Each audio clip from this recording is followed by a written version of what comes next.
Mikrofon płonie, gdy przychodzi moja kolej, żeby wstać, ruszyć i zrobić swoje. Kolejny moment z mego życia na momencie ci opiszę. Nie jest tak łatwo z klasą przerwać ciszę.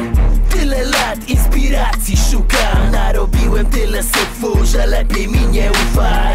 Tyle lat kręcę rapem tutaj, teraz słuchaj, gdy wpierdalam się przez twe drzwi z buta. To nie poruta, to nie marszruta, robimy na co mamy ochotę, bo to nasza nuta. Zakuta pała, nie ma czego szukać tutaj, bo wibrująca membrana zrobi z niego głupa. Ja od ucha do ucha, jak kostucha wędruję. Tych co trzeba podkręcam, tych co trzeba likwiduję. Nie proszę byś to poczuł, bo i tak to czujesz. Zobacz na mnie, ja się nie marnuję, wykorzystuję to co mam, tylko sobie mogę ufać, radę dam, to wiem, nie czeka mnie skucha. Ludzie liczą na mnie, a ja liczę na siebie. Pozdrawiam każdą pannę, która lubi jak cegła jedzie. To ten moment, to ta chwila ziomek, kiedy karty już dawno leżą na stole. Właśnie po to pojawiamy się na ambonie, żeby przejąć tą grę i zawinąć co swoje.